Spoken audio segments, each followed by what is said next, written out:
हर इंसान एक बेहतर जिंदगी चाहता है। कोई ज्यादा सुख सुविधाएं चाहता है, किसी को बड़ा घर चाहिए, किसी को ज्यादा पैसा चाहिए, किसी को बेहतर जीवन साथी चाहिए। ये सारी ख्वाहिशें जायज हैं, लेकिन इन्हें पाने के लिए हम रास्ता कौन सा अपनाते हैं वो तय करता है कि हमारे जीवन का सफर कैसा होगा।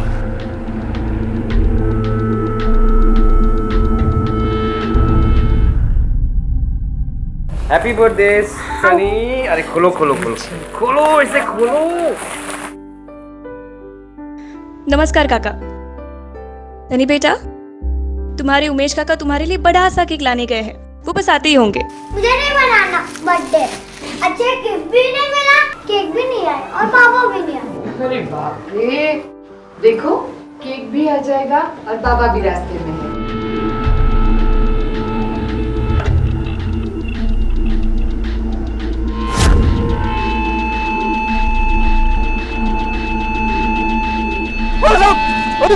आखिर कोई इंसान जिंदगी से इतना घबरा क्यों जाता है, इतना कमजोर, इतना बेबस क्यों हो जाता है? कौन था ये आदमी? क्या इस आदमी ने जिंदगी से हार मानकर अपनी जान देने का फैसला किया था, या फिर किसी ने इसे मजबूर किया था, या फिर ये कोई साजिश थी जिसे आत्महत्या की शक्ल दी गई थी? पर वो ये कैसे भूल गया कि घर पर उसका परिवार उसके लौटने की राह देख रहा होगा। आ जाएगा बाबा के, किस बात की चिंता है? काका प्रसून। नमस्कार काका। आज भी आप दोनों लेट हो गए? नहीं भाई, मैं तो टाइम पे था, ऐसे कुछ काम निकल आया। वो एक्चुअली क्या ना, एक क्लाइंट मीटिंग थी तो इसलिए थोड़ा। ये क्लाइंट मीटिंग ना हमेशा गलत टाइम पे ही होती है। काका मुझे कुछ जरूरी बात करनी है आपसे। बाद में माला से कुछ जरूरी बात करनी है, उसके बाद तुमसे बात करता हूँ। माला अंदर आ जाओ। जी। केक आ गया, केक आ गया। केक कहाँ है?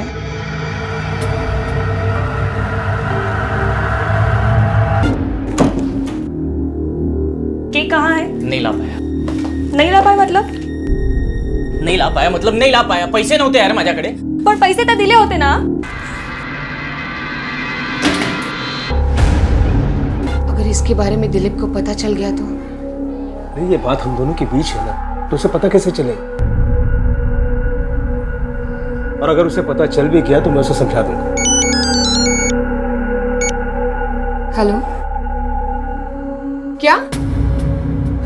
ठीक है। क्या चल? पुलिस का फोन था, दिलीप हॉस्पिटल में है। हाँ? हाँ।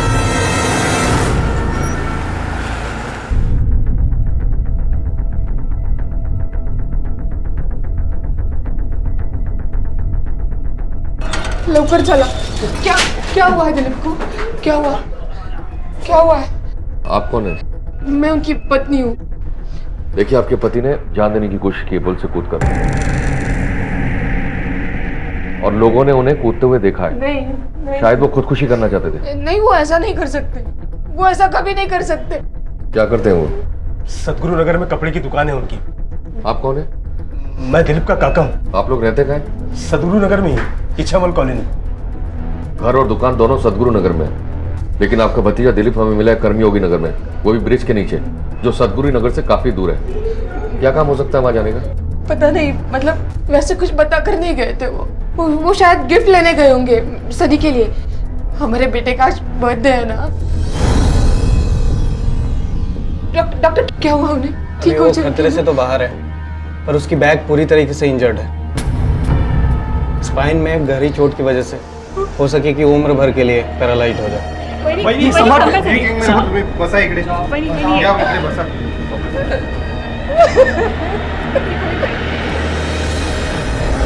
ये बात तो तय थी कि दिलीप ने आत्महत्या की थी, जिसे पुल के नीचे खड़े लोगों ने स्पष्ट किया था। लेकिन पुलिस ये नहीं जान पाई थी कि इस आत्महत्या के पीछे का कारण क्या था, और दिलीप के पैरालाइज्ड हो जाने के बाद ये जानना पुलिस के लिए और मुश्किल हो गया था।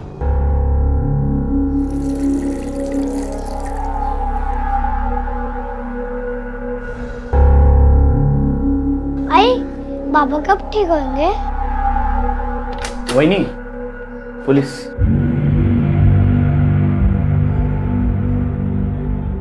बात कर सकते हैं? पता नहीं, अब तक कुछ बोल नहीं रहे हैं। आप बाहर आएंगे, कुछ बात करनी है। जी।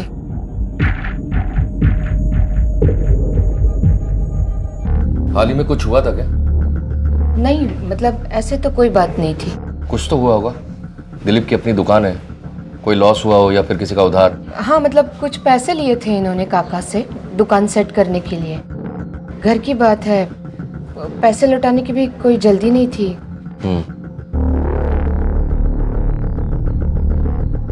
आप दोनों भाई भी क्या उनके साथ दुकान में काम करते हैं? नहीं सर, मेरा तो खुद का साइबर कैफे है और मैं पब्लिक सर्विस एग्जाम के लिए तैयारी कर रहा हूँ। और आप? मैं इनका चचेरा भाई, मार्केटिंग कंपनी में काम करता हूँ, बगल वाले घर में रहते हैं। दिलीप ने कितने पैसे लिए थे काका से? करीब 3 लाख रुपए लिए थे, पर मैंने आपसे कहा ना, मतलब घर की बात है। बहुत अच्छे इंसान है, सब लोग जानते हैं उनको। आर्य विद्या मंदिर में प्रिंसिपल है। और कौन कौन है घर में? मेरी वाइफ चित्रा फिलहाल ऑफिस गई और मेरी पत्नी कीर्ति। क्या हुआ? क्या हुआ? अरे बोलशील काय झाला? काका ने मेरे साथ छी बोलते हुए भी की मारी है।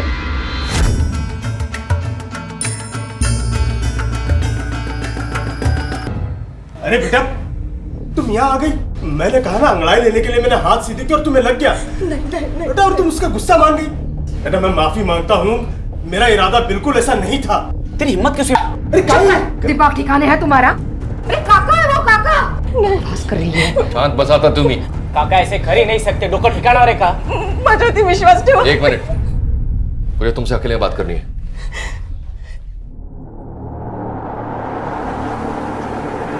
फैमिली वाले आप पर प्रेशर डाल रहे हैं। आप सच बता सकती हो, एफआईआर लिखवा सकती हो। देखिए, ऐसे चुप रहने से कुछ नहीं होगा। इससे पहले भी कुछ हुआ है? काका ने पहली बार कुछ इस तरीके से छुआ। तुमको छुपा तो नहीं रही ना हमसे? नहीं सर, मैं सच बोल रही हूँ और प्लीज मैं इस बात को और आगे नहीं बढ़ाना चाहती। प्लीज।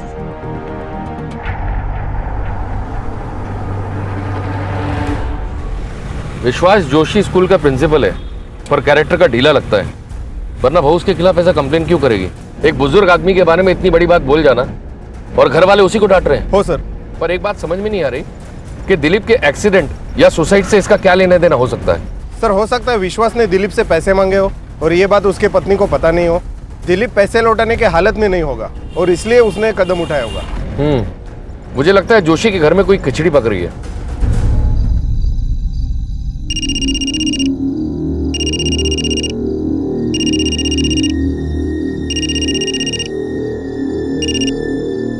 हेलो। अरे लो, कौन है रे बाबा इतनी देर रात को? बहुत हाथ चलता है ना तेरा बुड्ढे। अगली बार ऐसा किया ना तो हाथ तोड़ दूंगा, समझा? Hello hello, good good.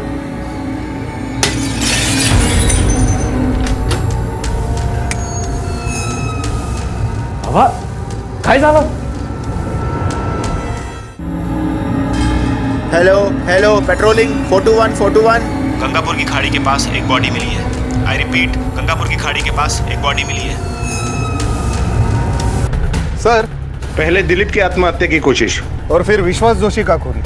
Sir, कल ही घर की बहू कीर्ति ने इन पर मॉलेस्टेशन का आरोप लगाया था और आज इनका खून हो गया। बॉडी का कब पता लगा? साहब करीब 2 बजे। बॉडी के आसपास कुछ मिला? जी सर, अब तक तो कुछ भी नहीं। बॉडी को पोस्टमार्टम के लिए भेजो और इसके बेटे प्रसून को इन्फॉर्म करो। और देखो आसपास अगर मोबाइल मिलता है तो पता तो लगे किसने इसे यहाँ बुलाया था। सुबह से तुम कहाँ थी? मैं तो घर पर ही थी। दरअसल वो मेरी तबीयत ठीक नहीं थी, इसलिए मैंने ऑफिस से छुट्टी ली थी। हाँ सर, घर ही सोती ही। तो घर में रह के भी अपना बाहर का काम करवा सकते हैं, है ना? क्या? आप मुझ पर शक कर रहे हो? शक नहीं, पूछताछ कर रहे हैं। सर, मैं ऐसा क्यों करूंगी? मैंने तो उनके खिलाफ पुलिस कंप्लेंट करने के लिए भी मना कर दिया था। आपको भी बात ये पता है? पता है, क्योंकि तुम्हें पता है कि तुम्हारे घर वाले सपोर्ट नहीं करेंगे और तुम्हारा पति भी सपोर्ट नहीं करेगा। हाँ, पता है। हमारी पूरी फैमिली में काका के खिलाफ कोई कुछ नहीं बोल सकता, क्योंकि घर में कोई प्रॉब्लम आए या फिर पैसे की तंगी हो तो फैमिली में एक ही तो है। कीर्ति, क्या बोल रही हो तुम? हाँ, एक मरे हुए इंसान के बारे में ये सब बोलते हैं और भूल गई काका ने हम सबके लिए कितना कुछ किया है। कुणाल की भी कितनी मदद की है उन्होंने, और उनके बारे में तुम ये सब सोचना भी नहीं। एक मिनट, आप उन पे दबाव मत डालिए। आप कंप्यूटर की मदद करने के लिए हमेशा उनके घर पे जाते हो? नहीं, पहली बार गई थी। अक्सर तो चित्रा जाती है मदद करने, पर कल वो ऑफिस के काम की वजह से बिजी थी, एक्स्ट्रा आवर्स कर रही थी, सो मुझे भेज दिया। चित्रा ने तुम्हें कभी आकर बताया कि उसके साथ भी कुछ ऐसा हुआ है? नहीं सर, इस घर में इससे पहले ऐसा कभी नहीं हुआ। ये तो बस कीर्ति है जो अपना बदला ले रही है। बदला? वही नहीं, मैं काका से बदला लूंगी। जो भी है ना, साफ साफ बताओ, पुलिस से कुछ छुपाने की कोशिश मत करना। ये तो इसी से पूछिए आप। हाँ हाँ सांगते ना, घाबरते कमी। सर इस घर में शादी करके पछता रही हूँ मैं। गलती मेरी थी, गलत आदमी से शादी कर ली। कुणाल ने मुझे बताया कि वो बहुत अमीर फैमिली से बिलोंग करते हैं। उसकी फैमिली ने भी यही बताया कि उसका खुद अपना साइबर कैफे है। लेकिन नहीं, शादी के बाद पता चला कि वो सिर्फ एक पार्टनर है, कुछ खास नहीं कमाता, सिर्फ नाम के लिए बिजनेस है। इन सब ने मिलकर मुझे चीट किया है। निकम्मा पति। कमा तो मैं लेती हूँ सर, मैं तो खुद डिवोर्स लेना चाहती थी, पर नहीं, काका ने बीच में टांग अड़ा दी, मेरे भाई बाबा से जाके शिकायत कर दी। फंस गई हूँ मैं यहाँ पे। और इसी बात का तुमने बदला लिया है ना? अपने काका के लिए अभी भी बहुत गुस्सा नजर आ रहा है। सर मैं ऐसा क्यों करूंगी? हाँ ये बात सच है कि मैं नफरत करती हूँ उनसे, लेकिन मैं उनको मारने वाले के बारे में सोच भी नहीं सकती। आपके पति कहाँ है? जी, कुणाल अभी अपने साइबर कैफे में होगा। और बाकी सब? उमेश अपने इंस्टीट्यूट में और चित्रा ऑफिस में। सर मैंने मैसेज भेज दिया है, बस आते ही होंगे सब। चित्रा का ऑफिस एड्रेस? कल आधी रात को एक अजीब सी घटना हुई। किसी ने पत्थर फेंककर बाबा की रूम की खिड़की तोड़ दी और उनको धमकी भरा फोन भी किया। मैं आने ही वाला था पुलिस स्टेशन कंप्लेंट लिखवाने के लिए, मैं आप खुद ही आ गए। आप रात में ही आ जाते तो ये घटना टल सकती थी। चलो विश्वास की कॉल डिटेल्स निकालो सर। पता करो कि रात में किसने उसे धमकी दी थी, और हाँ बैंक डिटेल्स भी पता तो करें, कौन कौन विश्वास से मदद लेता रहा है। हो सर।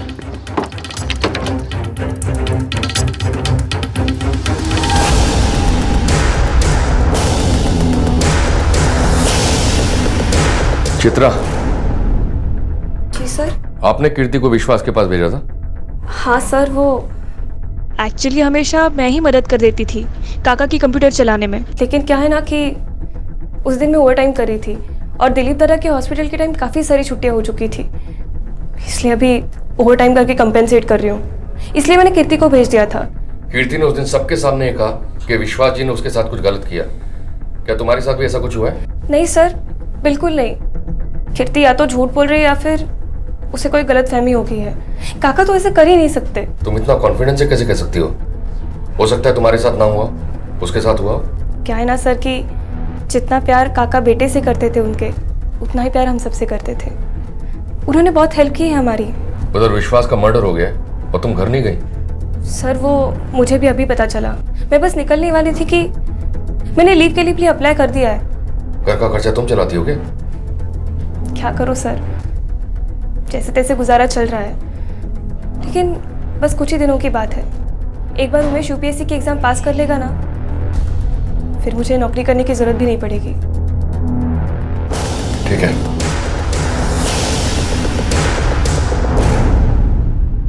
सर विश्वास को जिस नंबर से फोन आया था वो किसी राजेश कड़ू के नाम पर रजिस्टर है, और उस रात के बाद से फोन नंबर भी स्विच ऑफ है, लेकिन उसका एड्रेस हमें मिल गया है। इस कड़ू का कोई कनेक्शन है कीर्ति से? नहीं सर। और कोई फोन आया था विश्वास को उस दिन? जी सर, 9 बजे कुणाल का फोन आया था। 9 बजे कुणाल का फोन आया और हमें विश्वास की बॉडी मिली करीब 2 बजे, यानी कि मर्डर 9 और 2 के बीच में हुआ। साइबर सेल कंफर्म करो और मर्डर वाले दिन कुणाल की फोन लोकेशन ट्रेस करो। सर। और विश्वास का फोन मिला? नहीं सर, स्विच ऑफ है, और उसका आखिरी लोकेशन गंगापुर के पास का जंगल है। गंगापुर? राजेश कड़ू। ओ सर, मीत सर। ये नंबर तुम्हारा है? हाँ सर, ये नंबर तो मेरा ही है, पर मैं तो इसे कब का बंद कर चुका हूँ। ये नंबर एक्टिव है और इस नंबर से किसी को कॉल किया गया था। अरे एक मिनट साहब, शायद मेरे बेटे रवि ने इसे एक्टिव किया होगा। कहाँ है वो? कौन से स्कूल में पढ़ते हो? सर आर्य विद्या मंदिर। कौन से स्टैंडर्ड में? सर 11th में। प्रिंसिपल कौन है तुम्हारे? विश्वास जोशी। उनका खून हो गया, पता है तुम्हें? और रात को उनको धमकी भरा फोन भी गया था तुम्हारे पापा के नंबर से। तुम्ही ने किया था ना? रवि खरा सांग।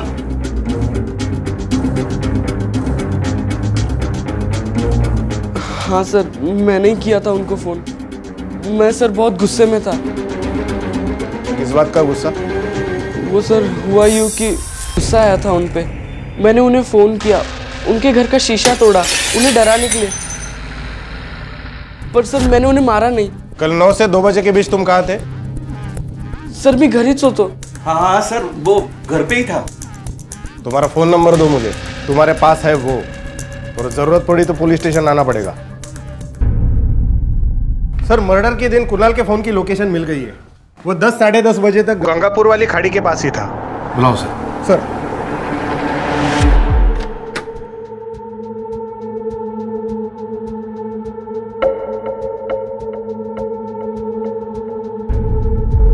क्या कर रहे हो? कुछ नहीं, मेरी घड़ी। घड़ी ढूंढ रहे हो? हाँ, मेरे पर्स में तुम्हारी घड़ी ढूंढ रहे हो? ये क्यों नहीं कहते कि काका के मरने के बाद तुम्हारी नजर मेरे पैसों पे है? कीर्ति कमाल। छोड़ो यार, अब कम से कम उस मरे हुए आदमी को तो छोड़ दो ऐसे। तो वो बेचारे वैसे ही। बेचारे? प्लीज कुणाल, मेरे सामने ये नाटक मत करो। सच बात तो ये है कि तुम्हारा रिश्ता काका से नहीं, उनके पैसों से था। कुणाल, मैं आखिरी बार समझा रही हूँ, मैं काका नहीं हूं, माझ्या पैशांपासून लांब राहायचं।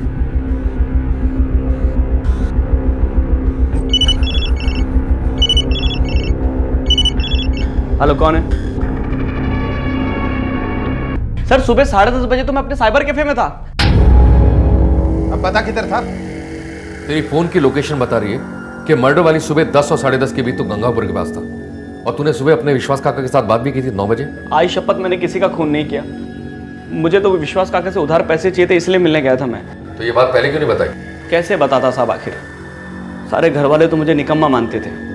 70,000 रुपये चाहिए थे मुझे काका साहब से। 70,000 क्यों चाहिए थे? साहब मेरा साइबर कैफे का बिजनेस है जो पूरी तरह ठप पड़ चुका है। एक तो सबके हाथ में फ़ोन है और उसमें फ्री इंटरनेट।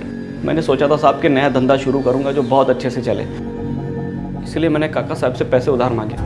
पर मुझे डर था साहब कहीं काका साहब मना ना कर दे, इसलिए मैंने दूसरा तरीका अपनाया।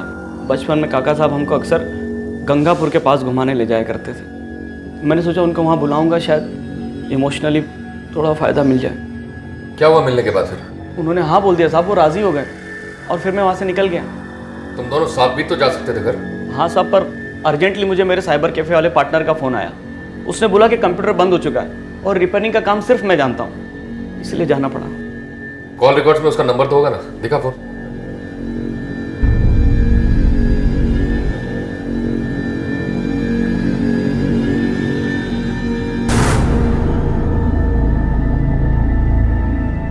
तो विश्वास काका से नाराज था कीर्ति के इल्जाम लगाने की वजह से? नहीं साहब, मैंने तो कीर्ति की किसी बात पे यकीन नहीं किया। घर में किस किस को पता था कि तू विश्वास काका को मिलने जा रहा है? किसी को नहीं। तेरा पार्टनर कौन है? जी हाँ सर, कुणाल यहाँ आया था कंप्यूटर ठीक कर। किस टाइम पे? सर एग्जैक्ट टाइम तो मुझे याद नहीं, करीब 11 बजे।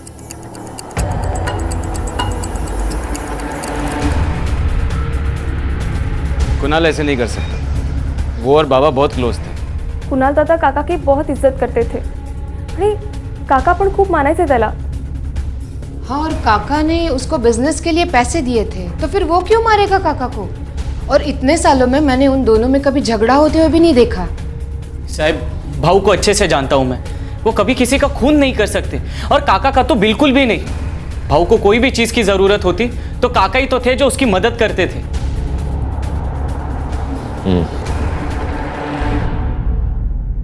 सनी रुक, अरे रुक, पकड़ लिया। रुक जा 2 मिनट। पढ़ाई तो अच्छे से की है ना मेरे बेटे ने? हाँ, लेकिन एग्जाम गंदा ही जाएगा। नहीं बेटा, ऐसे नहीं बोलते। तुमने पढ़ाई अच्छे से की है ना? हाँ, लेकिन पापा ने गुड लक तो नहीं बोला ना, इसलिए एग्जाम गंदा ही जाएगा। तू आ।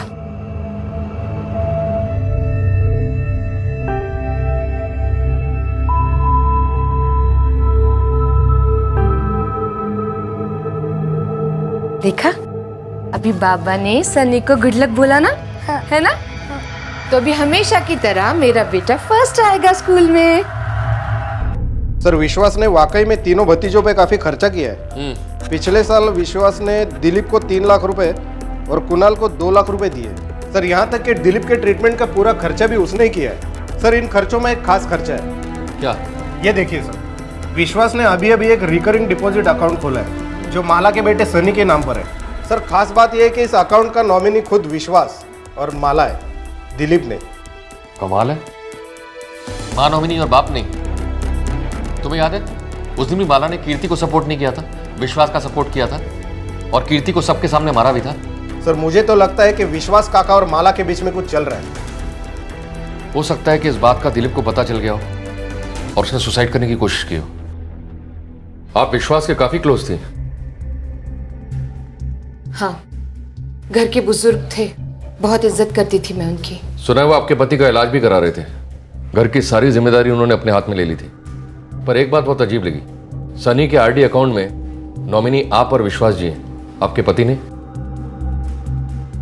ये आरडी है सनी के भविष्य के लिए। काका ये मतलब दिलीप को अच्छा नहीं लगेगा। अरे देखिए, दिलीप ने पहले से ही आपसे इतना सब कर्जा लेके रखा है और उसी को चुकाने की बात करता रहता है। अभी ये एक और उसे सच में अच्छा नहीं लगेगा। ये बात हम दोनों के बीच है ना, तो उसे पता कैसे चलेगी? और अगर उसे पता चल भी गई तो मैं उसे समझा दूंगा। आप कहना क्या चाहते हैं, साफ साफ कहिए। साफ ही तो कहा मैंने, आपके बेटे के नॉमिनी बन गए हो। आखिर क्या रिश्ता है आप दोनों का? बहुत खास रिश्ता है, बाप और बेटी का। और कुछ पूछना चाहेंगे आप? सर कुणाल के कॉल रिकॉर्ड से यह पता चला है कि 10:30 बजे मोहित ने उसे कॉल किया था। दो संभावनाएं, या तो कुणाल हमसे झूठ बोल रहा है कि विश्वास को मिलने के बाद मोहित का फोन आया और वहां से चला गया, या फिर दूसरा कि मर्डरर पहले से ही वहां मौजूद था और कुणाल के जाते ही उसने विश्वास का मर्डर कर दिया। लेकिन सर कुणाल ने कहा था कि वो गंगापुर में विश्वास से मिलने वाला है, ये बात किसी को पता नहीं थी। ऐसा भी तो हो सकता है कि कीर्ति ने इस बात का पता कर लिया हो। आखिर उसके पास रीजन भी था विश्वास को मारने का, क्योंकि वो उसकी पत्नी है। एक काम करो, कीर्ति के फोन रिकॉर्ड निकलवा और पता करो किसी हिस्ट्री शीटर या फिर किसी क्रिमिनल से उसका कांटेक्ट है क्या। मुझे लगता है उनकी सुपारी दी गई है। हो सर। वहिनी, दुकानाची चावी द्या। दुकानाची चावी कशाला? कशाला म्हणजे? कब तक दुकान बंद रखने वाले हो? आज से दुकान मैं संभालूंगा। संभाल पाओगे? संभाल पाओगे का क्या मतलब है? हा? अब तक दिलीप दादा ने संभाला ही है ना। और वैसे भी मैं पढ़ा लिखा हूँ। तो तब क्यों नहीं संभाला जब तुम्हारे दादा चाहते थे कि तुम संभालो? तब तो तुम्हें पढ़ाई करनी थी और इस वजह से बेचारी चित्रा को भी दिन रात मेहनत करनी पड़ी। अगर अब संभालोगे तो पढ़ाई का नुकसान नहीं हो जाएगा? काय साला वहिनी, क्या बात चल रही है? सर हाँ, कीर्ति का कॉल रिकॉर्ड। सर इसके हिसाब से कीर्ति का किसी क्रिमिनल या हिस्ट्री शीटर से कोई कांटेक्ट नहीं था। सर मामला कुछ और ही है। मतलब? कीर्ति और उसका चचेरा देवर प्रसून, दोनों के बीच में फोन पे काफी सारी गुटरगु हुई है, वो भी प्रसून के ऑफिस टाइम में। कहीं प्रसून और कीर्ति का कुछ लफड़ा तो नहीं चल रहा है और उसके बाप को पता चल गया? प्रसून और कीर्ति दोनों को उठाकर लेकर आओ। सर टाइम नहीं है मेरे पास। तुम दोनों की कॉल डिटेल्स और फोन की लोकेशन दोनों मेरे पास है। बहुत बातचीत होती रही है तुम दोनों में, कई बार तो फोन की लोकेशन भी एक है। ऑफिस आवर्स में भी तुम एक दूसरे से मिलते हो। चल क्या रहा है? कहीं तुम दोनों ने तो विश्वास काका और दिलीप को नहीं मारा? क्योंकि तुम दोनों की आशिकी के बारे में उन्हें पता चल गया था। सर ऐसा कुछ नहीं है सर। 2-4 बार ऑफिस आई थी क्योंकि इसे नौकरी की तलाश थी। हमारे बीच में सिर्फ ये सभी बातें होती थी सर। और हमारे कंपनी के मुंबई ब्रांच में वैकेंसी है, इंटरव्यू के लिए इसे ऑफिस आना पड़ता था। अब तुम दोनों इसके आगे झूठ बोला ना तो 302 लगवा दूंगा। सर मैं झूठ नहीं बोल रही हूँ। विश्वास की मौत के बाद तुम दोनों ने आपस में बात करना बंद कर दिया, क्यों? ताकि दुनिया को पता ना चले, है ना? सर ऐसी कोई बात नहीं थी। जब मैंने कुणाल और प्रसून को ये बात बताई कि इनके बाबा ने मेरे साथ क्या किया, तब प्रसून ने मेरे साथ बात करना बंद कर दिया। लेकिन सर मुझे जॉब चाहिए थी, इसलिए मैं बार बार कॉल कर रही थी, लेकिन ये नहीं उठाता था। सर ऐसे घटिया औरत के साथ क्या बात करूं मैं झूठे लोगों के साथ बात नहीं करता। और तुम्हारी हिम्मत कैसी हुई मेरे बाबा के बारे में ऐसे बात करने की? खोटनों को बोलूं सा? मैं सब जानती हूँ तुम्हारे अंदर तुम्हारे बाबा के लिए कितनी नफरत भरी पड़ी है। सर इन दोनों के बीच में ना बहुत झगड़े होते हैं। क्या मरती है तू? बस बस गबसादा। कीर्ति तू जा। तुम दोनों के आपस में झगड़े क्यों होते थे? सर कौन से घर में बाप और बेटे के बीच में झगड़े नहीं होते सर। तुम सिर्फ अपने झगड़े की बात करो, क्योंकि जिसके साथ तुम्हारा झगड़ा होता था उसका मर्डर हो चुका है। वो हमें दोनों प्रॉपर्टीज बेच के मुंबई में फ्लैट लेना था। हमें मुंबई शिफ्ट होना था और बाबा इसके लिए राजी नहीं हो रहे थे। और वो दोनों प्रॉपर्टी तुम्हारे बाबा के नाम पे थी? नहीं सर, वो दोनों प्रॉपर्टीज हमें विरासत में मिली। आधा हिस्सा मेरे और बाबा के नाम पे और आधा हिस्सा दिलीप, उमेश और कुणाल के नाम पे। इसलिए हम चाहते थे कि हम कौन कौन चाहता था? सर मैं, कुणाल और उमेश। और दिलीप? सर दिलीप वो प्रॉपर्टी से बहुत इमोशनली इन्वॉल्व था, तो उन्हें सिर्फ बाबा ही मना सकते थे। मतलब जो लोग इस प्रॉपर्टी को बेचने के खिलाफ थे उन दोनों को टारगेट बनाया? मेरे बाबा अब मेरे साथ नहीं रहे और आप मुझ पे ही शक कर रहे हैं। मैं सिर्फ अपनी ड्यूटी कर रहा हूं। तुम्हारे बॉस का नंबर और जिसने कीर्ति कंटे को लिया है, दोनों का नंबर मुझे चाहिए।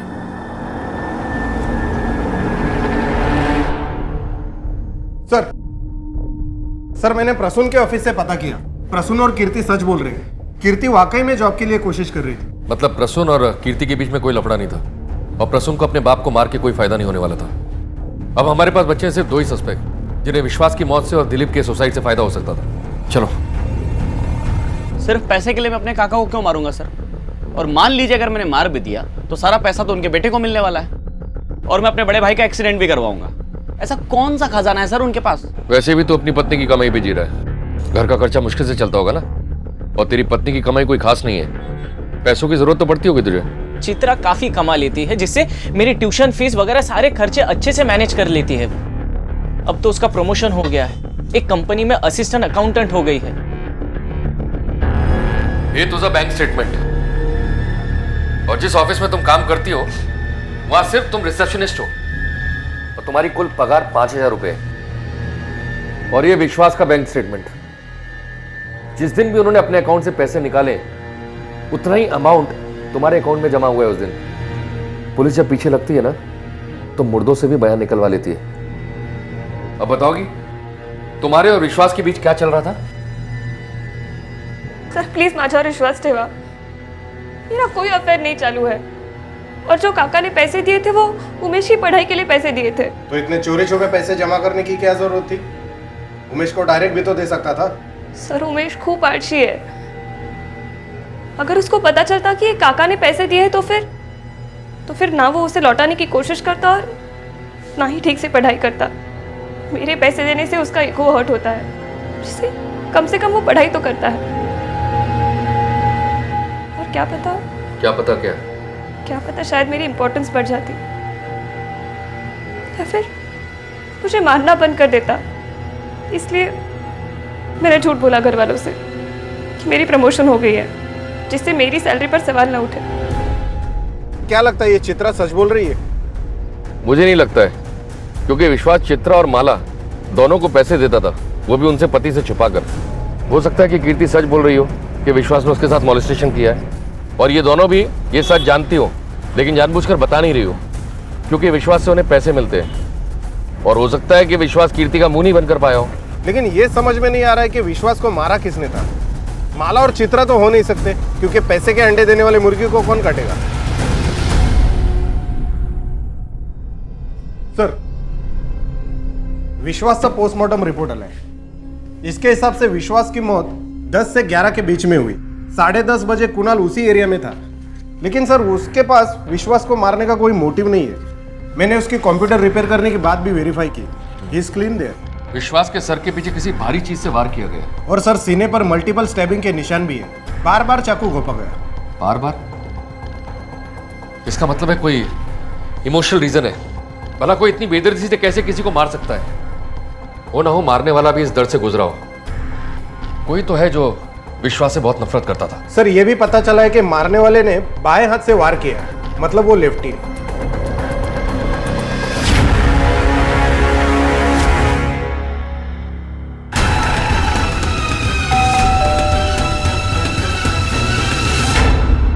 कुणाल का है? वो तो घर पर नहीं है, कल रात से घर नहीं आया। कहाँ गया? पता नहीं सर, बता के नहीं गया और कब से फोन ट्राई कर रही हूँ, उसका फोन भी स्विच ऑफ आ रहा है। साइबर सेल को कांटेक्ट करो और उसका लास्ट लोकेशन निकालो। क्या हुआ है सर? बाकी के सब कहाँ हैं? प्रसून कहाँ है? नहीं सर, आपको कुछ गलतफहमी हुई है। छुपाओ मत, खूनी की मदद करोगे तो पछताओगे। सर हम आपसे क्यों छुपाएंगे सर? आपसे छुपा के हमें क्या मिलेगा? और सर वो कहाँ जाता है, कब आएगा, किसी को कुछ बता के नहीं जाता। और इस वक्त भी हमें भी ये नहीं पता कि वो है कहाँ पे। हेलो पाटिल, मुझे एग्जैक्ट लोकेशन बताओ। वेरी गुड सर, कुणाल के फोन की लास्ट लोकेशन मिल गई है। चलो।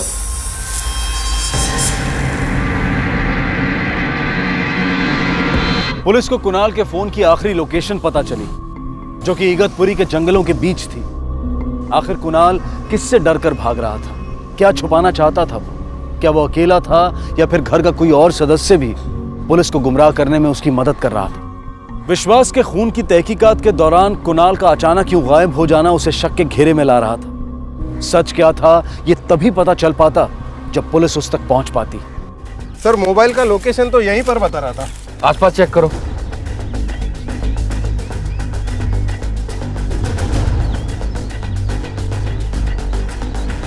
सर इकडे या लवकर बघा।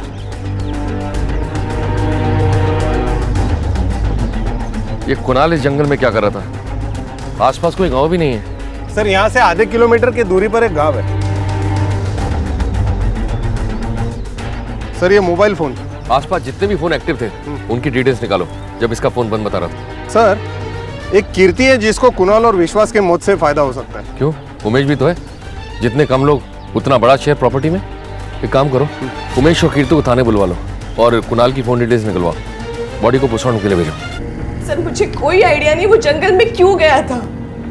तुम्हें नहीं पता तो किसे पता होगा? तुम उसकी पत्नी हो ना? सर उसने मुझे कभी कुछ नहीं बताया कि वो कहाँ जाता था, क्या करता था। साहब एक मक्खी तो मार नहीं सकता, मैं भाऊ को क्या मारूंगा? चित्रा बता रही थी तू उसे बहुत मारता था और तू अपने भाऊ को नहीं मार सकता। बता, वरना। साहब सच्ची सच्ची बोल रहा हूँ, उस टाइम में दुकान पर था। सर, कुणाल के कॉल रिकॉर्ड से कुछ खास क्लू हाथ नहीं लगा। उसका फोन 2 बजे स्विच ऑफ हुआ, जिस वक्त एरिया में 55 फोन एक्टिव थे। इसमें कोई नासिक का नंबर है सर, ये देखिए, ये अरविंद मांजरे का। चला उस लिया तैला। सर,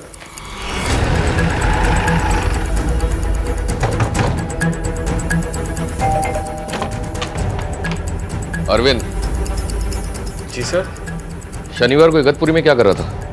सर, मेरे दोस्त की शादी है तो रिजॉर्ट की बुकिंग प्राइस पता करने गया था। तो ये काम फोन पे भी हो सकता है। तुम्हें वहाँ जाने की क्या जरूरत थी? सर मुझे लोकेशन देख के बुकिंग करनी थी, और बिना लोकेशन देखे क्या मतलब बनता है? सर हुआ क्या है? रिसोर्ट गया था ना, वहाँ का नंबर लिया होगा ना? नंबर दे। सर हुआ क्या है बताइए तो सर एक बार। मर्डर का केस है। रिसोर्ट में फोन करके पता करो कि अरविंद झूठ बोल रहा है सच, और जोशी परिवार का आदमी कोई उसके टच में था या नहीं। सर हाँ, अरविंद का कॉल रिकॉर्ड। सर वो झूठ बोल रहा था कि किसी रिसोर्ट में गया था। उसके फोन लोकेशन के हिसाब से वो कुणाल के मर्डर स्पॉट के पास ही था।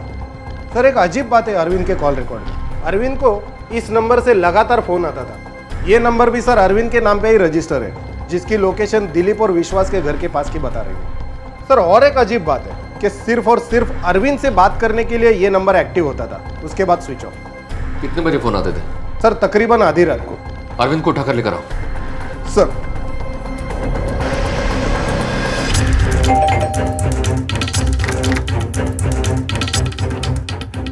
अरे सुनिए। हाँ ये सर। अरविंद इधर ही रहता है? सर हाँ, इधर से रहता हूँ। अच्छा, अकेला ही रहता है? हाँ सर, अकेले ही रहता है। और काम कहाँ पे करता है? सर स्टेशन पे इसकी फर्नीचर की दुकान है। Thank you. Okay sir.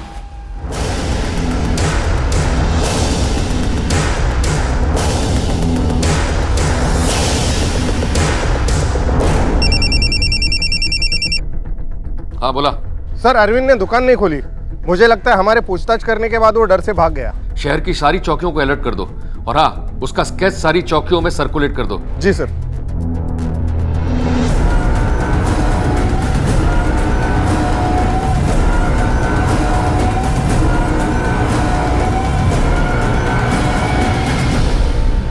मान लो अरविंद ने ही कुणाल और विश्वास का खून किया है, पर वो ऐसा क्यों करेगा? उसका कोई क्रिमिनल रिकॉर्ड भी नहीं है। आखिर क्या वजह हो सकती है? और हाँ, ये अरविंद आधी रात को किससे बात करता है? कोई किराए के गुंडों से तो बात करेगा नहीं। को ना हो अरविंद का कोई इस कॉलर से पर्सनल कनेक्शन है, कोई रिश्तेदार, दोस्त या फिर कोई प्रेमी। हो सकता है सर। जिस तरीके से रात को चुपके से ये सब फोन कॉल चल रहे हैं, किसी अफेयर की तरफ ही इशारा करते हैं। दिलीप के घर में 3 औरतें हैं। पहली माला, जिसका पति बेड रिडन है, और दूसरी कीर्ति, जिसका पति कुछ करता नहीं और उससे पीछा छुड़ाना चाहती है, और तीसरी चित्रा, जिसका पति उसे बहुत मारता है और उसकी कमाई पर हक जमाता है। कहीं ऐसा तो नहीं इन तीनों में से किसी का अफेयर चल रहा हो और शादीशुदा होने की वजह से वो ये चाहती हो कि ये बात किसी को पता ना लगे। एक काम करो आपने, जिस नंबर से उसे लगातार फोन आते हैं उसे ट्रैक करो, कभी तो चालू होगा। सर। काफी कोशिशों के बावजूद भी पुलिस को अरविंद की कोई खबर नहीं मिल रही थी। अरविंद तक पहुंचने की एकमात्र उम्मीद थी वो फोन नंबर जो जोशी परिवार में से किसी का भी हो सकता था और जिस पर अरविंद की अक्सर बातचीत होती रहती थी। आखिर किसका था वो नंबर और उसका अरविंद के साथ और जोशी परिवार में हुई उन 2 हत्याओं के साथ क्या संबंध था?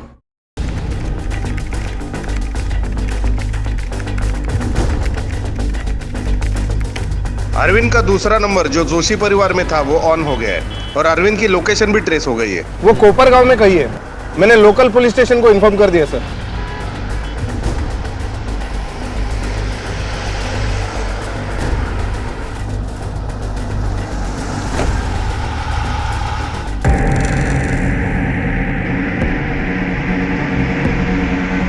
मैंने अपना पुराने वाला सिम ऑफ कर दिया। अब कोई भी मुझ तक नहीं पहुंच सकता।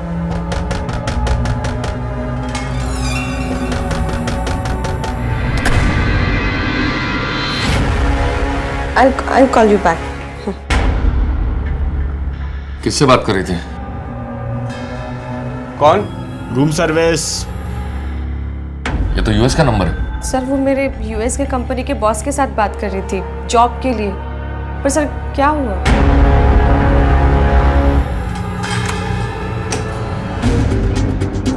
चल हो गया तेरा खेल, बहुत खेल लिया तूने।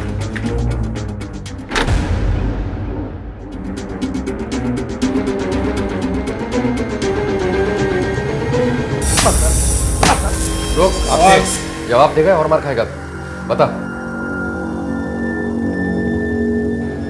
हाँ सर, मैं प्यार करता था चित्रा से। हम लोग कॉलेज के टाइम के दोस्त। सर क्या करता मैं, मार दिया उसके काकू विश्वास को। पर क्यों? पर वो बहुत घटिया आदमी था। उसने मेरी चित्रा के साथ सर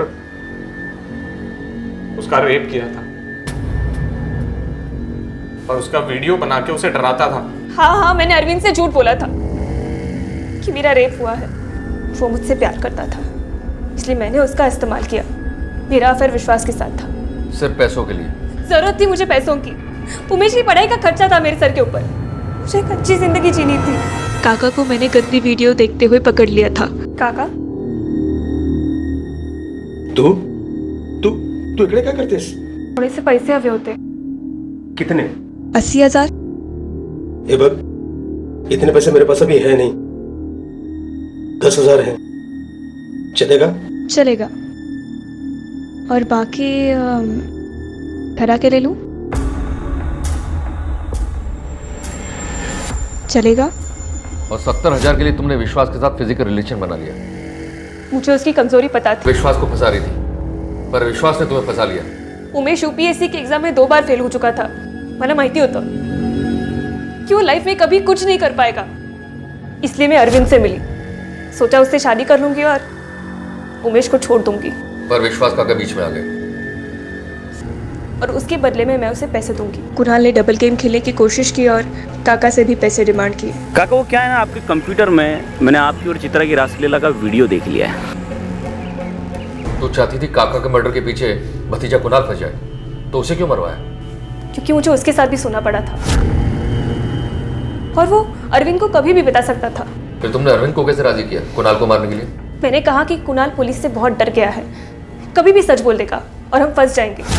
वे रोई गिड़गिड़ाई, बोला कि कुणाल को मार देते हैं और वो मान गया। और फिर मैंने कुणाल को कहा कि तुम इगतपुरी चले जाओ, वहाँ तुम्हें पैसे मिल जाएंगे जो मैंने तुम्हें लेने का प्रॉमिस किया था।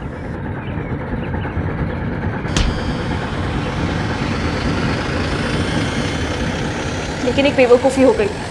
अरविंद कुणाल को मारने के लिए अपना मोबाइल साथ ले गया और आपने उसे ट्रैक कर लिया। और दिलीप, उसके एक्सीडेंट का क्या राज है? उसका भी तुमने इस्तेमाल करना चाहा और उसने सुसाइड करने की कोशिश की। मैंने सोचा कि दिलीप को उकसाऊंगी तो विश्वास को वो अपने आप मार डालेगा। भैया चित्रा काय झालं? भैया वो आपसे कुछ बात करनी थी, लेकिन समझ नहीं आ रहा है कि कैसे बात करूं। उसमें ना समझने वाली क्या बात है, बोलो तो। भैया वो काका जी और माला दीदी के बीच कुछ, मतलब वो लोग एक साथ, मी स्वतः बघितलं। आप जब दुकान जाते हो तब। बेचारा खामखा उसने अपनी जान लेने की कोशिश की तुम्हारी वजह से। क्या हासिल हुआ तुमको? प्यार पाने का रास्ता जुर्म नहीं होता।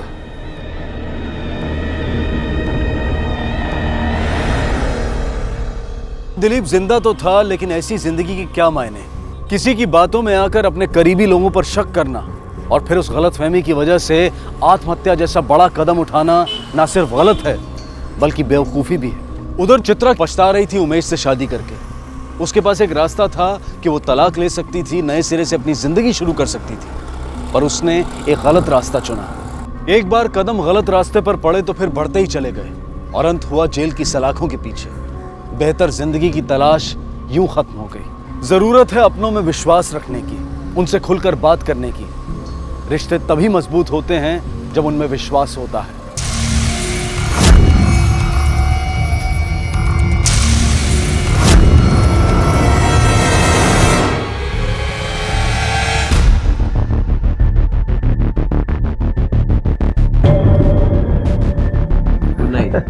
अरे सुन ना यार। अरे सुन, अगर पहली रात ही दम नहीं दिखाया ना तो तेरी बीवी तुझे पूरी जिंदगी दबा के रखेगी। समझ ले, टेस्ट मैच है, उसके बाद तो पूरी जिंदगी 2020 ही खेलना है मेरे भाई।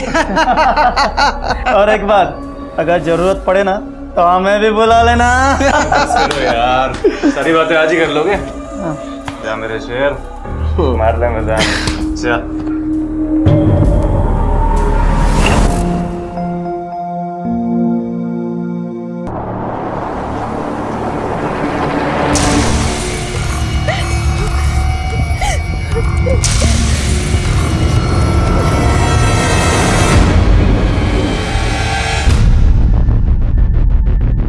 तो ये सब आपके पति ने नशे में धुत होकर किया?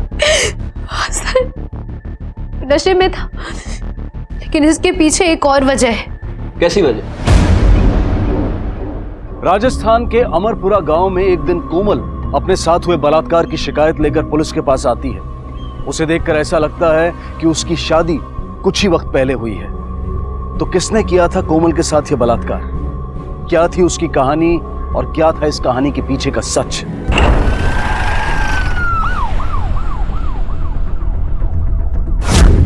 ये आप कैसी बातें कर रहे हैं साहब? भला एक पति अपनी पत्नी का बलात्कार कर सकता है क्या? और फिर शादी के बाद पति जो करे वो बलात्कार नहीं होता है। और वैसे भी मैं अपने बेटे को अच्छी तरह से जानता हूं, वो ऐसा काम कर ही नहीं सकता है। पता नहीं वो ऐसा क्यों बोल रही है, लेकिन पक्का झूठ बोल रही है वो। क्या सच है और क्या झूठ, ये तो मेडिकल रिपोर्ट से पता चल ही जाएगा। फिलहाल आप सबको हमारे साथ पुलिस स्टेशन चलना होगा, लेकिन क्योंकि दहेज लेना और दहेज मांगना दोनों ही कानूनन अपराध है।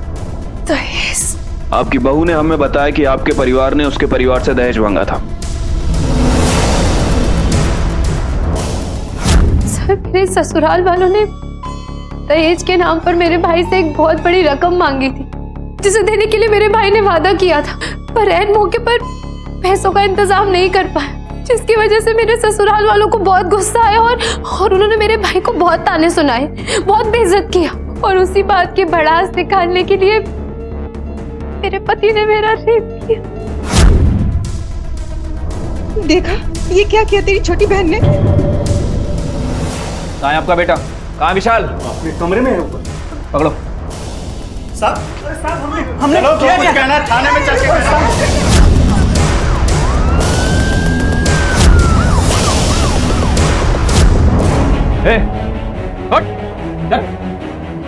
अरे क्या हुआ? क्या अपनी बीवी का बलात्कार किया तूने? चलो। उसे बलात्कार नहीं कहते, सुहागरात कहते हैं। और मेरी बीवी है, जो चाहे करो, तुमसे मतलब। चल थाने बताता हूँ क्या है। चल। चलो।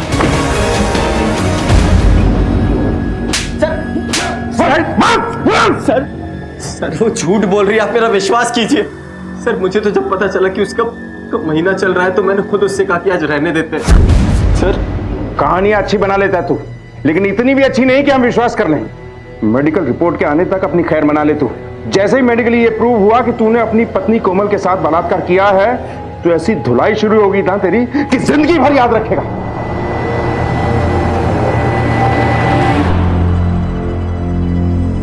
मैं अभी आती हूँ।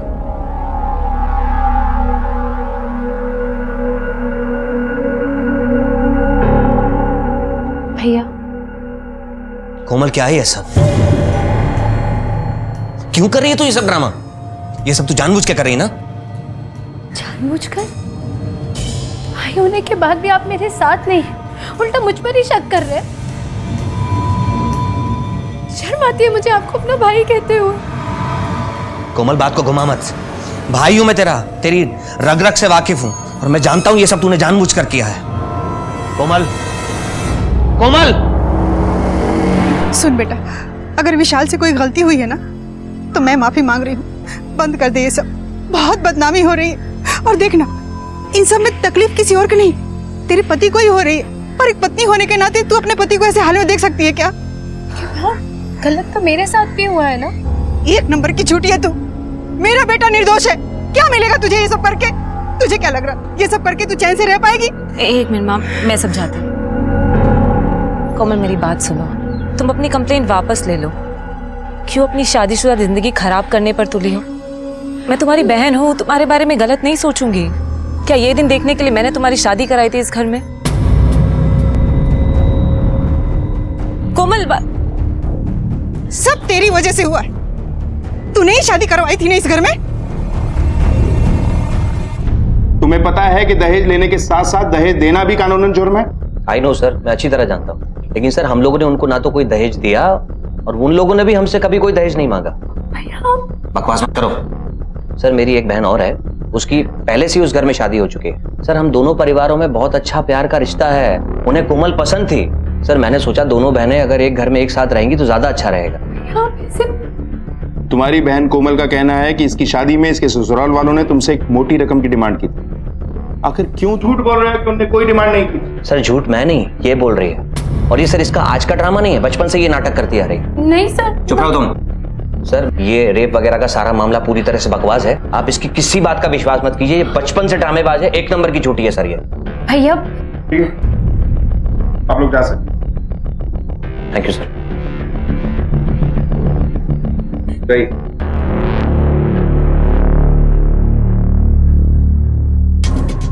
कपिल, ये मामला तो बड़ा अजीब सा है। कोमल के हिसाब से कोमल के ससुराल वालों ने उसके भाई उदय से एक मोटी रकम की डिमांड की, लेकिन उसका भाई इस बात से सीधा इनकार कर रहा है। उदय के बयान के हिसाब से तो हमें विशाल के घर वालों को छोड़ना पड़ेगा। अगर तुम्हें लगता है कि मैं तुम्हारी कोई मदद करूंगा या तुम्हें अपने साथ घर ले जाऊंगा तो पहले ही बता दूं, ये ख्याल मत पालना। मुझसे कोई उम्मीद मत करना। हमने तुम्हारी शादी कर दी ना, अब वही ससुराल तुम्हारा अपना घर है। मेरी बात तो सुनिए भैया, मैं कहाँ जाऊंगी?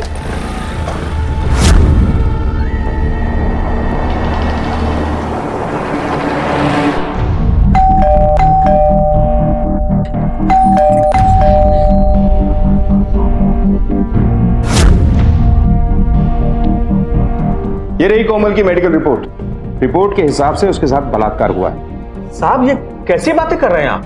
ये पति पत्नी के बीच में शारीरिक संबंध तो होता ही है, उसे बलात्कार कैसे कह सकते हैं आप? तो अपनी पत्नी के साथ नहीं करेगा तो किसके साथ करेगा वो? चाहे वो शादी से पहले हो या शादी के बाद, अपनी बीवी के साथ हो, किसी धंधे वाली के साथ हो या फिर किसी भी लड़की के साथ, जब कोई लड़का किसी लड़की की मर्जी के खिलाफ उसके साथ शारीरिक संबंध बनाता है उसे बलात्कार ही कहते हैं। आई बात समझ में? चलो जाओ। विशाल कहाँ है? विशाल हमारा मेहमान बनकर रहने वाला है, क्योंकि कोमल की मेडिकल रिपोर्ट में प्रूव हो गया कि उसके साथ रेप हुआ है। चले जाइए।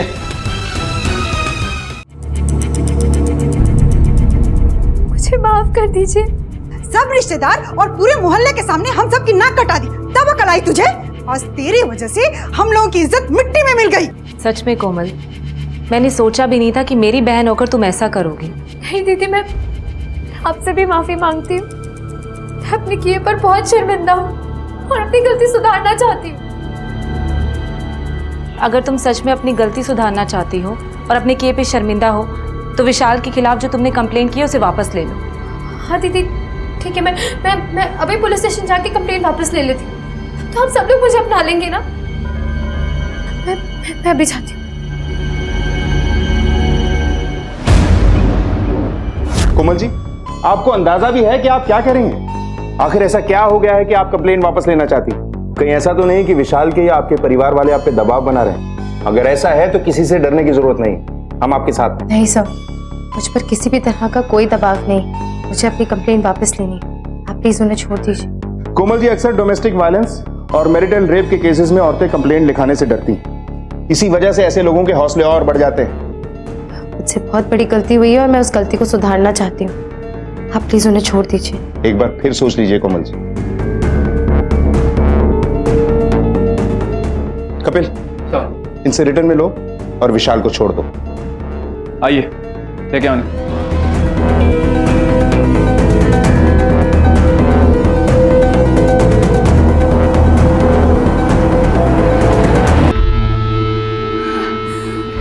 तो सबकी जान ही ले लेते हो। अब आपके जाने या ना जाने से कुछ नहीं होगा, क्योंकि अब सिर्फ मेरी चलेगी। अरे काश मैंने भैया भाभी की बात ही ना मानी होती, कम से कम ये नौबत तो नहीं आती। ये सब आपकी गलती है। आप ही ने शादी करवाई थी ना मेरी उससे, कहा था कि बड़ी अच्छी लड़की है। अब मुझे क्या पता था मेरी साली ऐसे निकलेगी। जिंदगी बर्बाद कर दी उसने मेरी। हमें बहुत जल्द कोई ऐसा तरीका ढूंढना होगा जिससे कोमल से छुटकारा पा सके। एक ऐसा तरीका जिससे सांप भी मर जाए और लाठी भी न टूटे।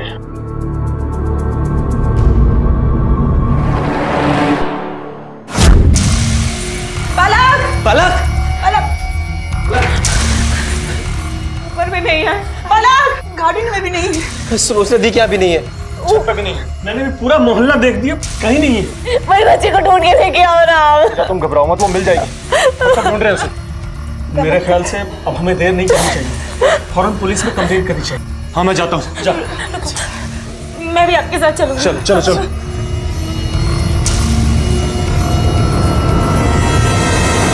अब मेरी बेटी पलक रोज की तरह स्कूल से आई, खाना खाया और अपने दोस्तों के साथ खेलने चली गई। रोज वो खेल कूद कर घर आ जाती है, लेकिन आज सर, हमने उसके दोस्तों से भी पूछताछ की, लेकिन किसी को नहीं पता कि वो कहाँ चली गई। आप लोगों को किसी पे कोई शक है? नहीं साहब, हमारे तो किसी से कोई अनबन भी नहीं हुई। जैसे हमें बच्चे के बारे में पता चलेगा हम आपको बता देंगे। फिलहाल आप दोनों जा सकते हैं।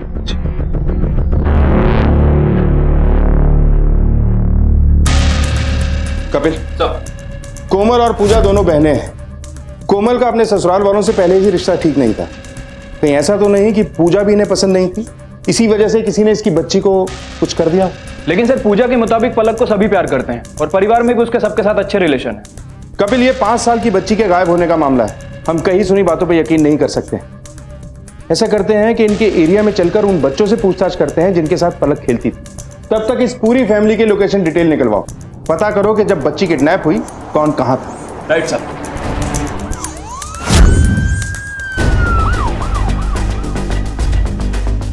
बेटा, पलक आप लोगों के साथ खेल रही थी तो कोई आया था उससे मिलने? हाँ, उसकी कोमल मौसी आई थी उससे मिलने। चॉकलेट। फिर वो उसके साथ ही चले गई। अच्छा, आप लोगों को बताया था पलक ने कि वो कहाँ जाने वाली है? शायद अपने मामा के घर गई है।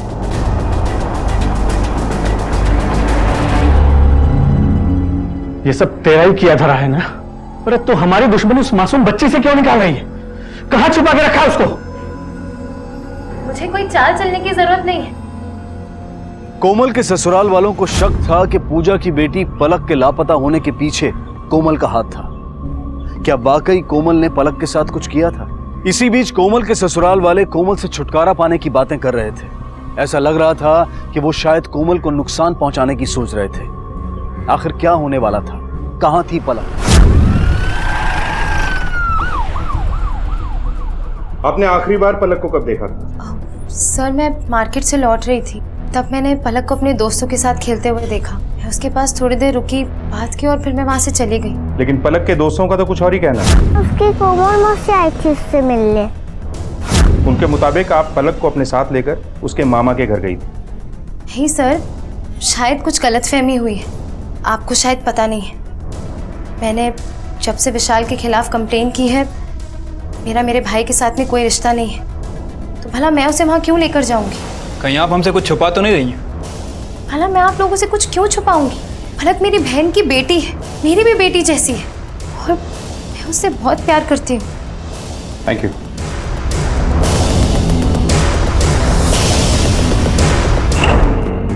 नहीं सर, वो तो यहाँ नहीं आई। आपको लगता है कि आपकी बहन कोमल पलक के साथ ऐसा कुछ कर सकती है? सर वो तो मुझे नहीं पता, और वैसे भी वो उनके घर का मामला है, वो लोग जाने। हमें आपकी वाइफ से कुछ अकेले में बात करनी है। ओके। आप कुछ घबराई हुई लग रही हैं। ऐसा कुछ है जो आप जानती हैं और हमें बताना चाहती हैं? सर ये बात बिल्कुल सही है कि कोमल की उसके ससुराल वालों के साथ में बिल्कुल नहीं जमती, लेकिन सर वो पलक के साथ कुछ करे ये मुमकिन नहीं है। बहुत प्यार करती है वो पलक से, उसकी जान बसती है उसमें। जब पलक पैदा हुई थी ना, तो सबसे ज्यादा खुशी कोमल को ही हुई थी, सबसे ज्यादा ख्याल रखती है वो उसका। Thank you. सर विशाल के घर वाले और ज्यादा करके खास करके पूजा के ससुर, उनको वारिस चाहिए था जो खानदान के वंश को आगे बढ़ाए, और पलक के पैदा होने से वो ज्यादा खुश भी नहीं थे। बाबूजी को तो हमेशा से ही पोता चाहिए था। कहीं ऐसा तो नहीं कि बाबूजी ने मेरी बेटी के साथ कुछ? तुम्हें क्या लगता है मेरी पूरी फैमिली क्रिमिनल है? हो ना हो ये सब किया धरा तुम्हारी बहन कोमल का ही है, और एक ना एक दिन ये सच्चाई सबके सामने आ जाएगी। पहले छोटी बहू कोमल ने अपने पति पर रेप और ससुराल वालों पर दहेज का इल्जाम लगाया, फिर उसने वो इल्जाम वापस ले लिया। हो सकता है अपने ससुराल वालों के दबाव में आकर, और अब शायद उनके निशाने पर बड़ी बहू पूजा है। सर कहीं ये लोग कोमल का बदला पूजा से तो नहीं ले रहे? हो सकता है। Hello, sub inspector Kapil Garg speaking. क्या?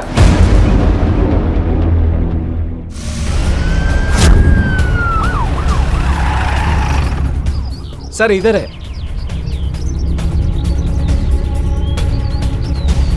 सर कहीं इस किडनैपिंग और मर्डर में गहलोत परिवार का हाथ तो नहीं है? बॉडी को पोस्टमार्टम के लिए भेजो। Okay sir.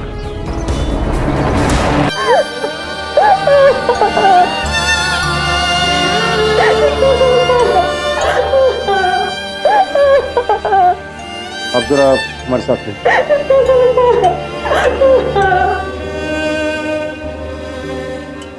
आप लोगों को किसी पे कोई शक है? सर बहुत सीधे साधे लोग हैं सर, हमारी किसी के साथ कोई दुश्मनी, कोई झगड़ा कुछ भी नहीं। पता नहीं किसने हमारी बच्ची को मार दिया।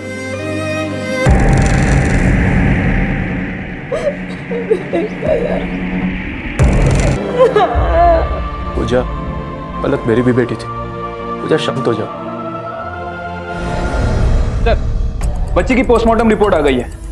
सर रिपोर्ट के हिसाब से पलक के पेट में अनडाइजेस्टेड फूड मिला है, जिसे पलक ने मौत के 3-4 घंटे पहले खाया होगा। समझ में नहीं आता इतना बेरहम कौन होगा जो इतनी छोटी सी बच्ची की जान ले। सर बाहर कोमल आई हुई है, वो रिपोर्ट लिखवाना चाहती है। लेके आओ उसे।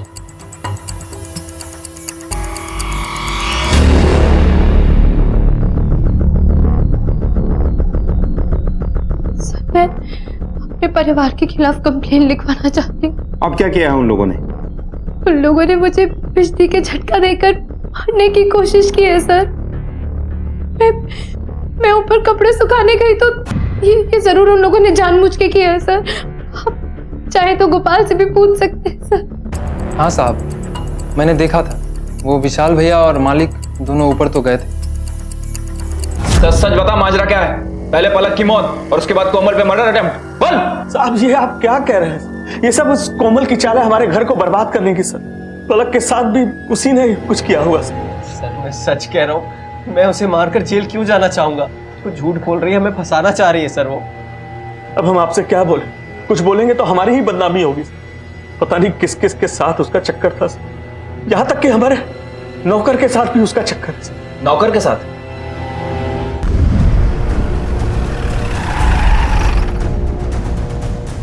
क्या चक्कर चल रहा है तेरा और कोमल का? नहीं साहब,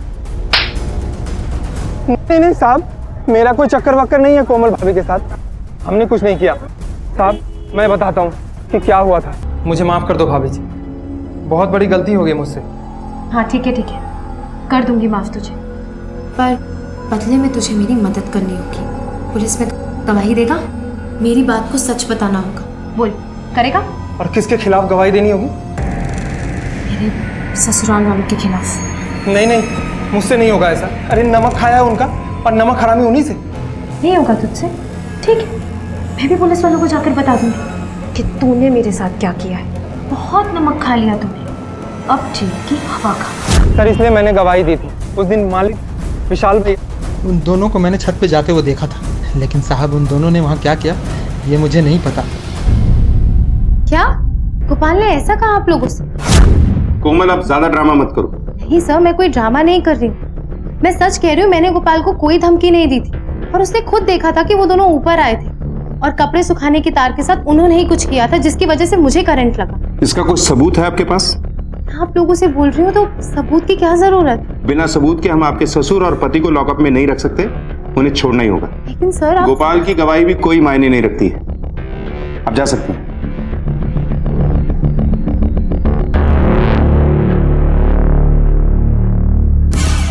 सर क्या लगता है आपको, ये कोमल सच बोल रही है या फिर कोई ड्रामा कर रही है? अभी कुछ कह नहीं सकते कपिल, धीरे धीरे ये केस कॉम्प्लिकेटेड होता जा रहा। सर पलक का मर्डर और कोमल का केस दोनों ही आपस में कनेक्टेड लगते हैं। मे बी ये भी हो सकता है कि ये खिचड़ी इस परिवार की ही हो। राइट सर, कुछ ज्यादा ही खिचड़ी पक रही है इनके फैमिली। सर ये रही इन लोगों की कॉल लोकेशन डिटेल्स। सर इस डिटेल के हिसाब से तो इनमें से कोई भी उस लोकेशन पर रहेगा। सर आपके कहने पर मैंने उस एरिया में पूछताछ की थी और पूछताछ के दौरान एक अजीब सी बात सामने आई है। वो क्या? सर पलक उस दिन उस ग्राउंड के अंदर खेल रही थी और वहां पर कुछ लोगों ने एक तांत्रिक को उस ग्राउंड के आसपास देखा है। तांत्रिक? ये क्या माजरा है? सर कहीं ये पलक किसी तांत्रिक के जादू टोने का शिकार तो नहीं हो गई?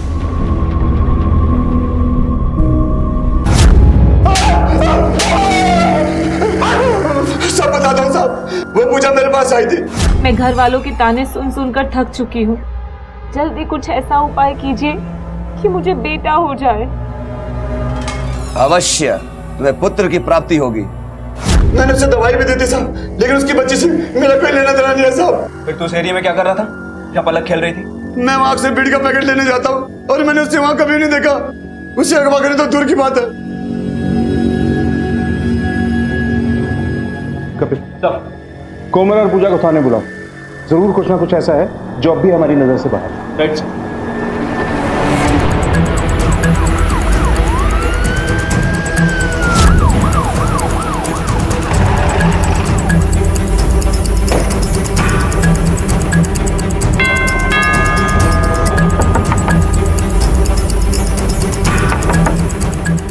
ठाकुर देखना विंडो पे।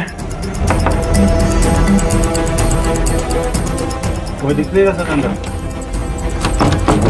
दरवाजा तोड़ू सर। एक्सक्यूज मी, ये आपके पड़ोसी कहाँ गए? सर आज सुबह पूजा की मौत हो गई थी। क्या? वो लोग उसके क्रियाकर्म करने के लिए गए। ठीक है आप जाइए।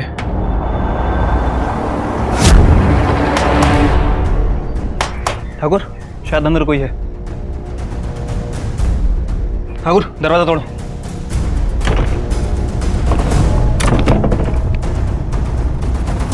कोमल तुम्हें यहाँ किसने बांधा और ये पूजा की मौत कैसे हुई? मेरी दीदी की मौत आज सुबह अचानक हुई।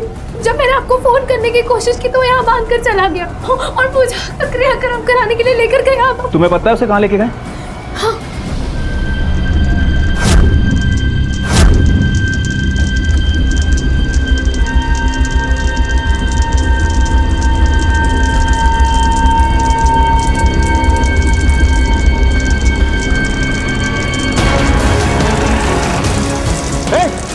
क्या रहा है ये सब? पानी दो, आग बुझाओ इसे। पानी दो, बुझाओ आग को, जल्दी। क्या हुआ सर? बुझाओ सारा आग। सर हुआ क्या है? पूजा का डेथ सर्टिफिकेट कहाँ है?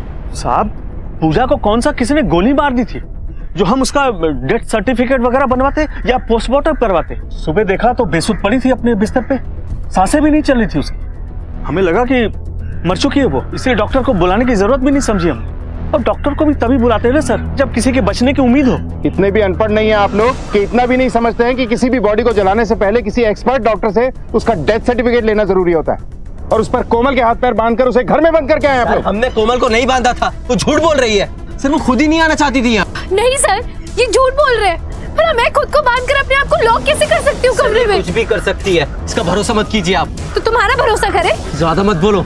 झूठी झूठी मैं नहीं, झूठी तुम सब लोग हो। चुप कर, झूठे हम नहीं झूठी तू है। जब से हमारे घर में आई है हमारे परिवार की सुख शांति छीन गई है सर। चुप रहिए आप सब लोग। बॉडी को पोस्टमार्टम के लिए भेजो। पोस्टमार्टम रिपोर्ट के बाद सब कुछ क्लियर हो जाएगा।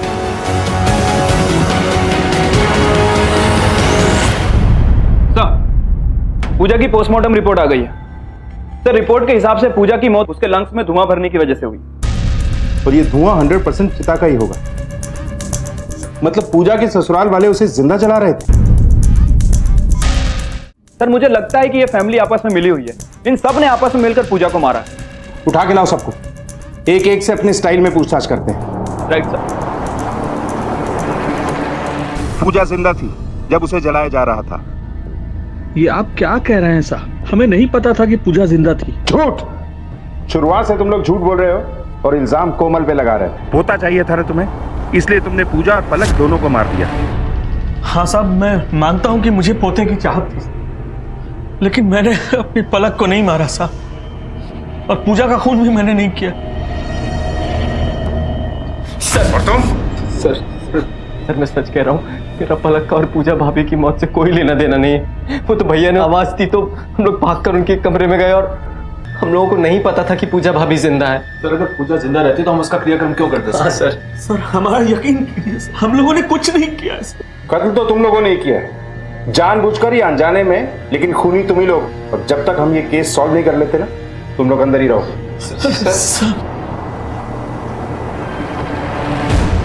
विशाल ने कुछ गलत नहीं किया है साहब। वो कोमल का पति है, वो चाहे उसके साथ जो करे उसकी मर्जी। शर्म आनी चाहिए आपको एक औरत होकर ऐसी बातें करते हुए।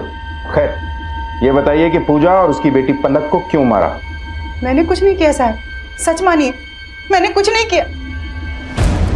सर एक इंपॉर्टेंट इन्फॉर्मेशन हाथ लगी है। सर जब हमने तांत्रिक से पूछताछ की थी तो उसने बताया था कि पूजा अक्सर उसके पास आया करती थी। और सर तांत्रिक के कॉल रिकॉर्ड से भी ये प्रूफ होता है कि पूजा उसके टच में थी। लेकिन सर जब हमने क्रॉस वेरीफाई किया तो एक चीज पता चली, ये सब शुरू होने से पहले ही कोमल तांत्रिक के पास आया जाया करती थी।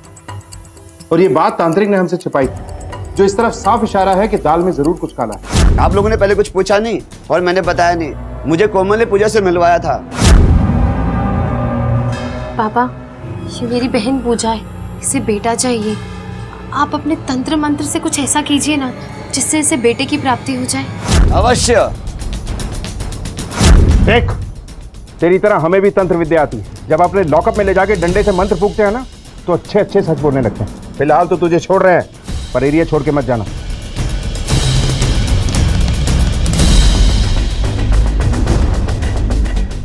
तुमने झूठ बोला था ना, पूजा को तांत्रिक के पास तुम ही लेके गई थी ना? हाँ सर, पूजा दीदी को मैं ही उस तांत्रिक के पास लेकर गई थी, लेकिन मैं उस तांत्रिक को जानती नहीं थी। मुझे उस तांत्रिक के बारे में भाभी ने बताया था। इससे ज्यादा मुझे इस बारे में कुछ नहीं मालूम। 24 घंटे नजर रखो इस कोमल पर। कोई भी हरकत होती है तो फौरन मुझे इन्फॉर्म करो। मुझे लगता है इसके खाने के दांत कुछ और हैं और दिखाने के कुछ और। एक बार इसके पति और ससुर ने इसके साथ गलत किया था। हो सकता है इस बात का बदला ये अपनी बहन पूजा से लेना चाहती हो, क्योंकि इसकी बहन पूजा ने ही इसकी शादी इस घर में करवाई थी। बहुत शातिर खिलाड़ी है ये। अपने पूरे परिवार के साथ इसने खेल खेला है। इनफैक्ट हमारे साथ भी ये खेल खेल रही है। Right sir.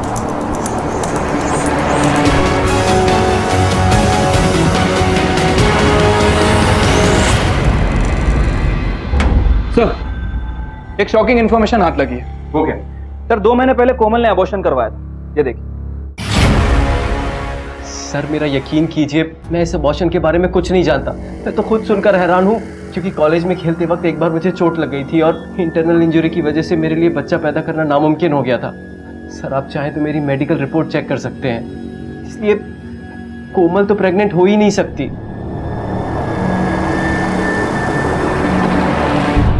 वो मेरा बच्चा था, मेरा और विशाल का बच्चा। बदला लेना चाहती थी मैं उससे। आप ही सोचिए ना सर, अगर ये बच्चा किसी दूसरे का होता तो मैं अबॉर्शन क्यों करवाती, बल्कि उस बच्चे को पैदा करती, उसे पालती, जिसे देखकर विशाल हर वक्त तकलीफ में रहता। पर विशाल तो बच्चा पैदा करने के लायक ही नहीं है, वो इम्पोर्टेंट है। झूठ बोल रहे सर, आप उसकी बात पर विश्वास मत कीजिए। झूठ मत बोलो, रिपोर्ट है उसके पास। झूठी रिपोर्ट्स बनवाने में कितना टाइम लगता है सर? इस केस में पुलिस अब एक ऐसे भंवर में फंस चुकी थी जहां से उन्हें कोई किनारा नजर नहीं आ रहा था। इस केस की शुरुआत में जहां कोमल एक बलात्कार के विक्टिम के रूप में सामने आई थी, वहीं इस वक्त वो पुलिस के लिए एक प्राइम सस्पेक्ट थी। कोमल के ससुराल वालों को पुलिस ने छोड़ दिया था, लेकिन वो अब भी उन पर कड़ी नजर रखे हुए थे।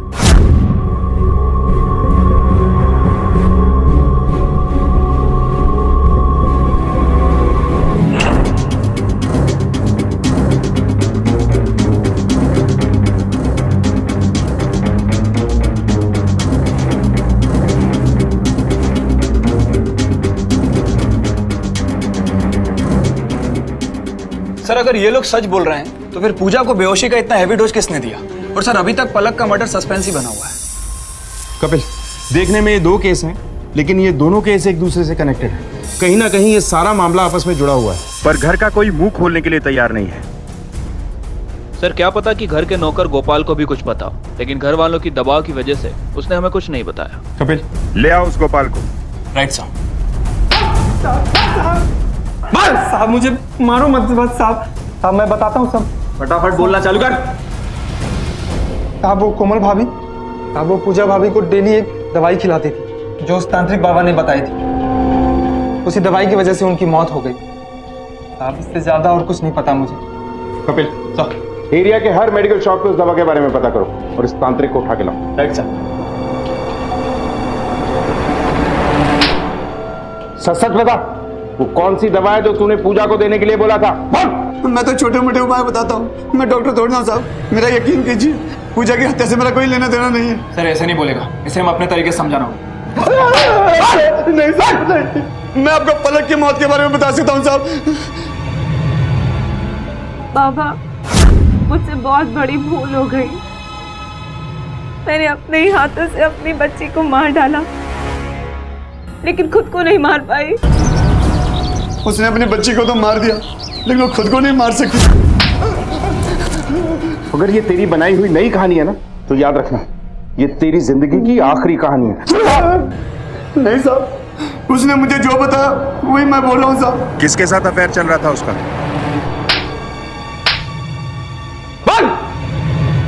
हाँ सर, मेरा अफेयर था कोमल के साथ। मैं अपनी बीवी से तंग आ चुका था, उसकी वजह से मुझे भी ताने सुनने को मिलते थे। वो मुझे बेटा नहीं दे पा रही थी। सर मेरे दिल में पूजा के लिए कोई जगह नहीं बची थी। इस बीच मैं और कोमल करीब आ गए। मैं जानता था वो सब अपनी बहन को तकलीफ देने के लिए कर रही थी, लेकिन मुझे उस सबसे कोई मतलब नहीं था। कोमल को घर से लेकर बाहर तक किसी का भी सपोर्ट नहीं था। फिर मैंने उसकी मदद की, इसी वजह से हम करीब आ गए। कोमल मैं जानता हूं तुम सही और मेरा भाई गलत है।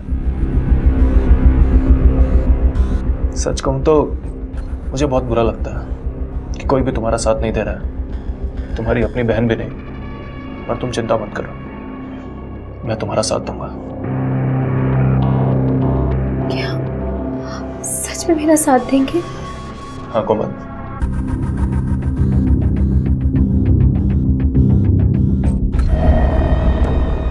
क्या है सब?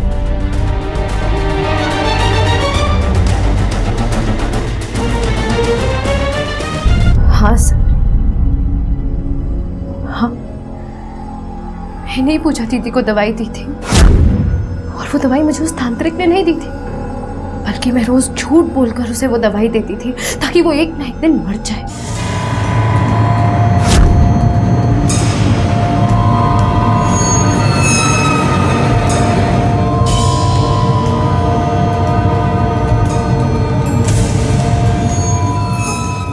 दीदी, दीदी, दीदी, दीदी, दीदी, हम दीदी तो मर क्या हुआ? क्या? पूजा, पूजा उठो।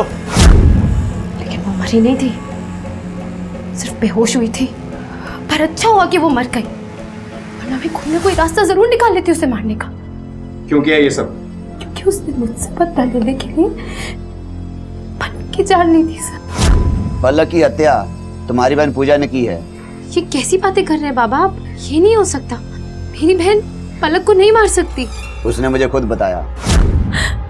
क्या कसूर था उसका? और मेरी शादी है कैसे घर में करा दी? ये सब कुछ दीदी ने किया, सब कुछ दीदी की वजह से हुआ। फिर आप ही मुझे बताइए कि वो क्यों जिंदा रहे? किसे जीना चाहिए और किसे नहीं जीना चाहिए इसका फैसला करने वाली तुम कौन होती हो? अपनी बहन पूजा और उसकी बेटी पलक, दोनों की मौत की जिम्मेदार सिर्फ तुम हो। तुम्हारी वजह से ये सब कुछ हुआ। मेरी वजह से हुआ? आप मुझे बताइए सर, क्या कसूर था जो मेरे साथ रेप हुआ? मेरे अपने भाई ने मुझे घर में वापस लेने से इनकार कर दिया।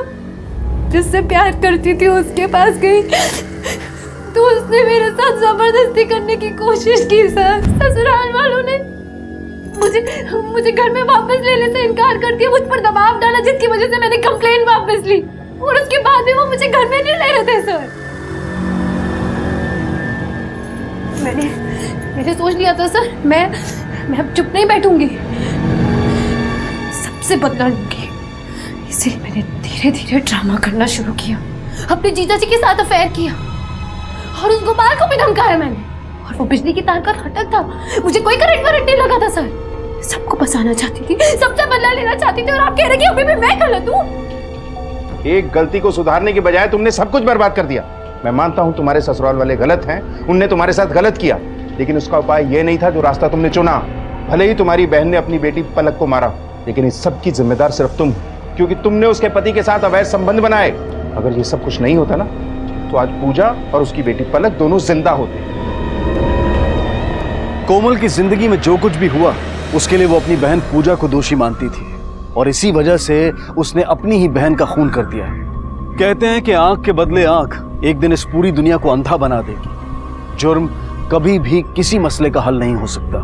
कभी कभी हम सबकी जिंदगियों में तकलीफें आती हैं। कई बार हमारी जिंदगी में कुछ ऐसा हो जाता है जिसमें हमारी कोई गलती नहीं होती, लेकिन इसका मतलब ये नहीं है कि बदले की भावना में हम जुर्म का रास्ता अपना लें, क्योंकि गलत रास्ता हमें कभी भी सही मंजिल तक नहीं पहुंचा सकता। इसी विचार के साथ अब मैं अनूप सोनी आपसे विदा लेता हूं। फिर मुलाकात होगी अगले एपिसोड में एक और चौंका देने वाले केस के साथ। तब तक अपना और अपने परिवार का ख्याल रखें और देखते रहें क्राइम पेट्रोल डायल 100। सबक एक को सीख हम सबको। जय। क्राइम पेट्रोल के और भी दिलचस्प कहानी देखने के लिए हमारे चैनल को सब्सक्राइब करें और बेल आइकॉन दबाना न भूलें।